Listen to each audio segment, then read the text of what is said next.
Do you have Game Pass? Considering getting Game Pass? We'll put your pants back on, because we're here to help you figure out which games are worth playing and which games should be thrown in the trash. Today we are talking about Deathloop. Now when I first saw this game, I saw the Bethesda logo and the first thing I thought was, ugh. I know that might be a controversial opinion, but I've played the living hell out of the Fallout series and the Elder Scrolls series, and they all start to feel like the same game, running on the same old dookie engine. Fallout 4 just feels like a slightly updated version of Fallout 3, but released 7 years apart.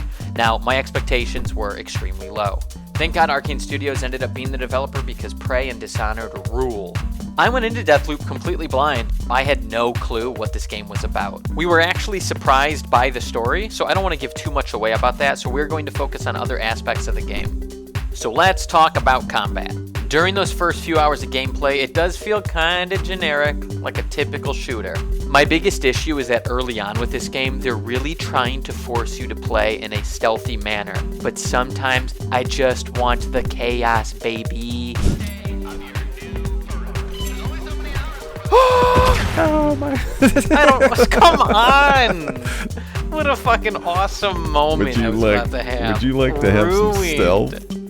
Let me tell you about stealth. You want to play stealth, right? I noticed you just threw a grenade. Would you like to know about stealth?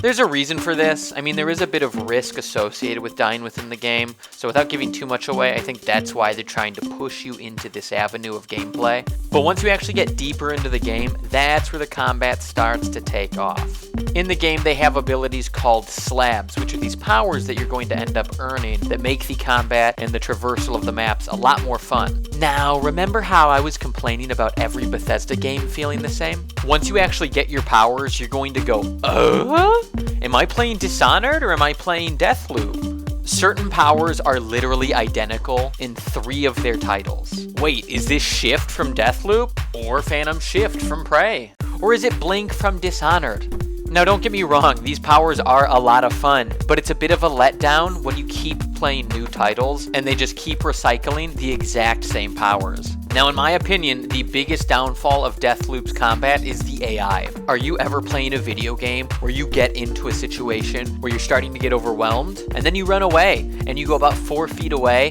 and the AI goes, forget it. That's Deathloop's AI for you. It's just this really bullshit exploit of resetting the combat. Ooh, just let me crouch over here and nobody can follow me.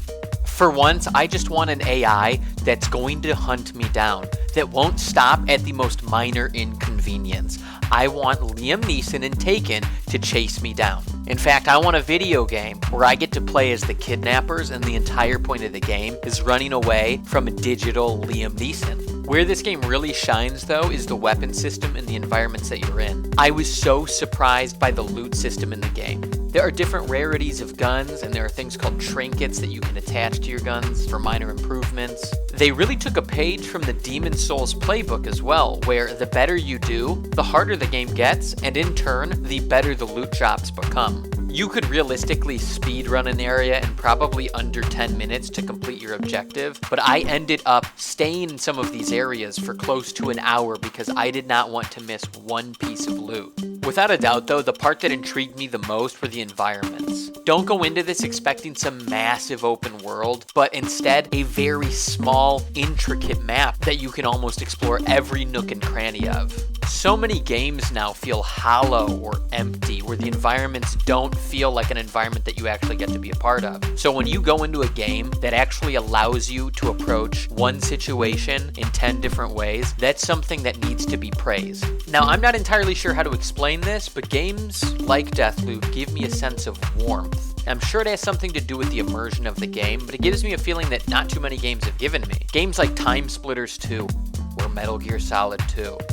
You can almost feel the environment that you're in. The environments are absolutely the part that keep bringing me back to the game. Not to mention they have a crazy PvP element that's high risk, high reward that adds a completely different layer to the gameplay. Deathloop might be one of the better games I've played recently. By no means is it a masterpiece or without its flaws, but I wholeheartedly believe this one is worth playing. You might end up finding yourself getting a bit bored with the gameplay, but the world is unique enough and has enough ways to approach a situation that it should keep you entertained. And remember, if you find yourself getting bored with the sneaking around, you've always got your boo.